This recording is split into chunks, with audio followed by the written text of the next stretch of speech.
사도신경으로 신앙 고백 드리시겠습니다.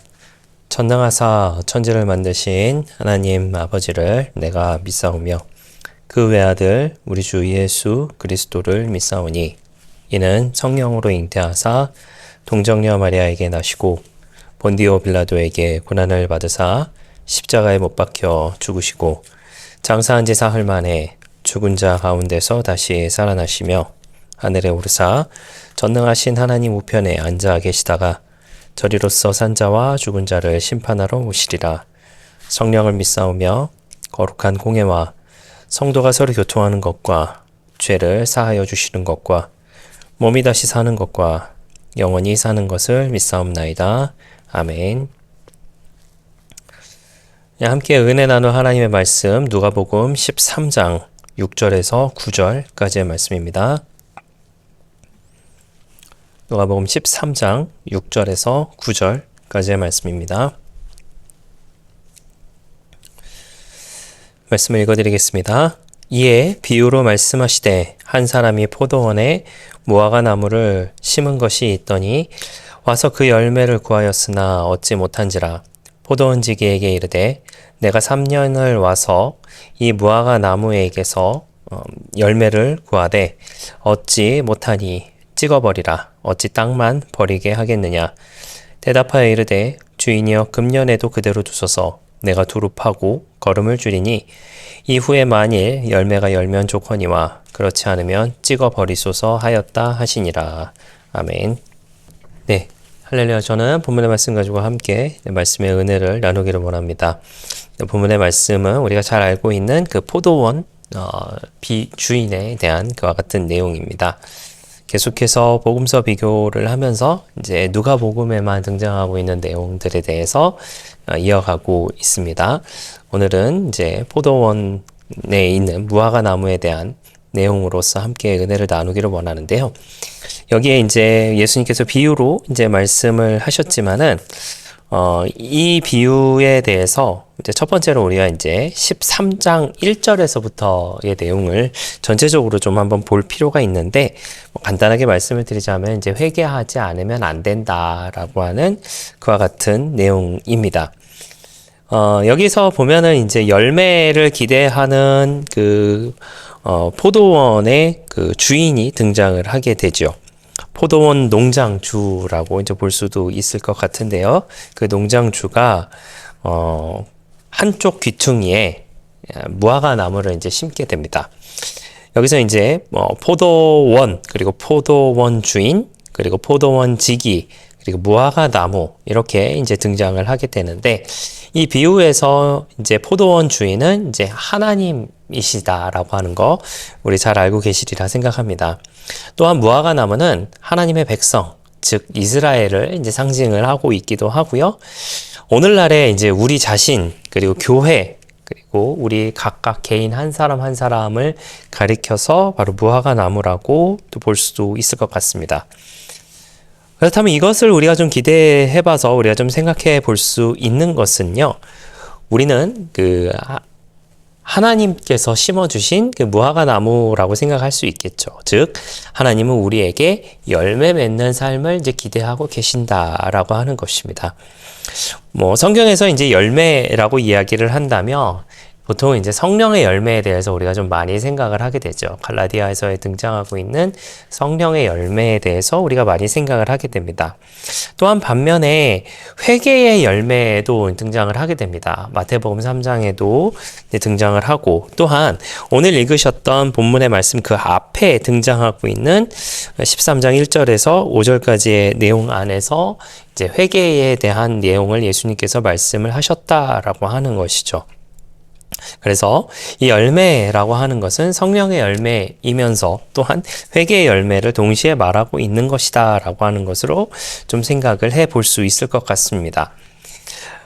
지금 이 포도원에는 무화과 나무가 있었습니다. 얼마나 있었냐면 3년이라고 하는 시간이 있었어요. 그런데 그 3년이라고 하는 시간 가운데 열매가 없었다라고 하는 것입니다. 충분한 시간이 있었음에도 불구하고 변화가 없었다라고 하는 것을 뜻하고 있다라고 하는 것이죠. 그때 주인의 명령이 무엇이었나요? 찍어버려라 라고 하는 것이었습니다. 하나님은 분명히 오래 참으시는 하나님이시다라고 하는 거 저와 여러분이 잘 알고 계시죠. 그러나 그 오래 참으시지만 끝없는 유예는 절대 아니다라고 하는 것을 저와 여러분이 기억해야 할 줄 믿습니다. 이 말씀은요, 회개를 거부하는 자들에게 주시는 심판에 대한 경고라고 이야기를 하게 됩니다.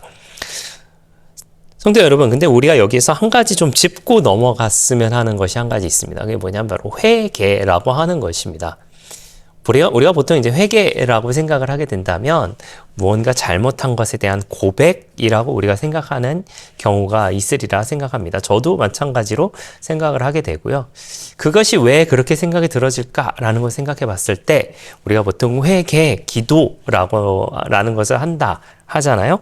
회개 기도를 여러분 왜 하나요? 내가 알고 혹은 모르고 지은 그와 같은 죄에 대해서 하나님 앞에 고백하고 용서함을 간구하는 것이죠. 그런데 여러분, 성경 신학적인 것 안에서 그 회개에 대한 그 측면은요, 회개에 대한 해석은요, 단순하게 고백함으로 인하여서 용서함을 받은 것으로 끝나는 것이 아닙니다. 거기서 끝나는 것이 아니라 그 용서함을 받았다라고 한다면 이후의 삶 가운데 다시 그것을 돌이키지 아니하는 것을 회개라고 이야기를 합니다. 그것이 회개인데요. 저와 여러분이 잘 되고 계시는지 한번 돌이켜 생각해 보시는 저와 여러분 되시기를 부탁을 드리겠습니다. 만약에 저에게 누군가가 당신은 회개했습니까? 라고 이야기한다면 100%는 못한 것 같습니다. 라고 말씀드릴 수 있을 것 같아요. 어찌됐든지 간에 이 말씀은 회개를 거부하는 자들에게 주시는 예수님의 심판에 대한 경고를 말씀해 주고 계시는 부분이다라고 하는 것입니다. 하나님은 우리의 시간을 허비하는 것을 원하지 않으시는 것 같아요. 본문에서도 어찌 땅만 버리겠느냐라고 이렇게 말씀을 하고 계시는데 이 부분에 대해서 우리의 삶을 굉장히 무의미하게 살지 말아라 라고 하는 것을 말씀하고 계시는 것이 아닌가라는 생각을 하게 됩니다. 우리의 삶의 목적과 방향이 있는지를 스스로 물어볼 수 있는 저와 여러분이 되시기를 바랍니다. 단지 존재라고 하는 것이 아니라 의미 있는 존재가 되는 저와 여러분이 되시기를 부탁을 드리겠습니다. 그런 상황에서 중재자가 등장을 하게 됩니다. 포도원지기가 거기에 등장을 하게 되죠. 그리고 주인에게 간구합니다. 주인이여, 금년에도 그대로 두소서 내가 두릅하고 거름을 주겠습니다. 라고 하면서 중재하시는 포도원지기가 등장하게 됩니다. 이 중재하는 포도원지기, 바로 예수님을 상징하고 있습니다. 예수님은 우리를 위해 중보하시고 중재하시는 분이시다라고 하는 것을 저와 여러분이 너무나도 잘 알고 계시죠. 아직 찍어 버리지 마십시오. 제가 돌보겠습니다. 그들에게 은혜를 베풀어 주겠습니다. 라고 하는 것이 바로 예수님의 말씀이셨고 그 예수님의 말씀을 하나님께서는 받아들이셨으며 그리고 그 하나님은 인내와 사랑으로 저와 여러분을 지금도 기다려주고 계시다라고 하는 것입니다. 하지만 이 기다려주시는 이 유예기간이라고 하는 것이 결단코 영원하지 않다라고 하는 것 여러분 꼭 기억하시는 저와 여러분 되시기를 부탁을 드리겠습니다. 이 본문에서도 분명히 등장하지요. 금년에도 만일 열매가 없다라고 한다면 그때 버리십시오라고 이야기를 하게 됩니다.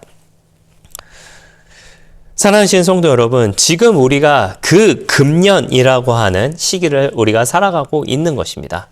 금년이라고 이야기해서 2025년도를 말씀드리는 것이 아니라 우리가 예수님 이후에 있는 은혜의 시간, 그 교회의 시간을 우리가 살아가고 있는데 그 교회의 시간을 지금 우리는 살아가고 있습니다. 하지만 이 시간은 영원하지 않습니다. 이 시간은 언젠가 끝납니다. 언제 끝나냐면 예수님께서 다시 오시게 되면 그것이 끝나게 되지요. 그 시는 알 수가 없습니다. 제가 농담 반 진담 반으로 항상 말씀드리는 것이 제가 예언 하나 하겠습니다, 여러분. 어린 친구들이 혹시나 있을지도 모르니까 우리는 150년 안에 예수님께서 오시거나 우리가 예수님 앞에 가거나 둘 중 하나일 것입니다. 우리의 시간은 영원하지 않습니다.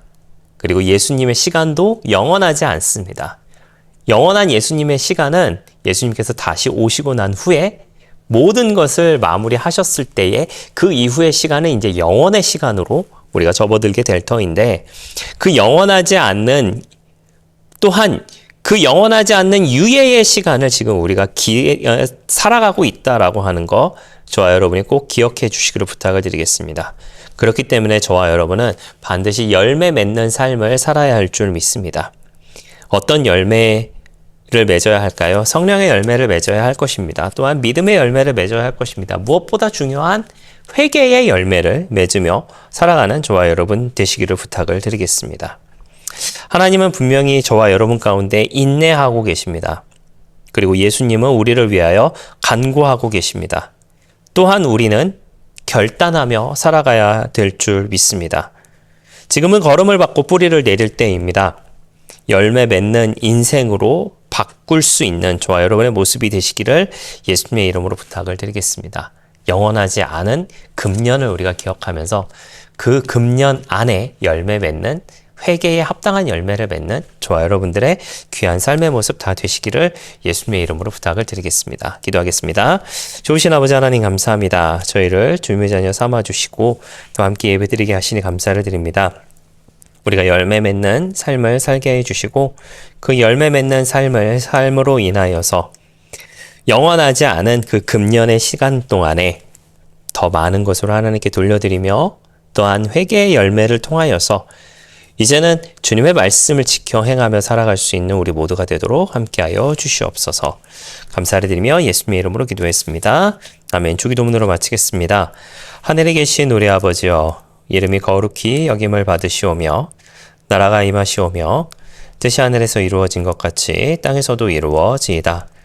오늘 우리에게 일용할 양식을 주시옵고 우리가 우리에게 죄 지은 자를 사하여 준 것 같이 우리 죄를 사하여 주시옵고 우리를 시험에 들게 하지 마시옵고 다만 악에서 구하시옵소서. 나라와 권세와 영광이 아버지께 영원히 있사옵나이다. 아멘.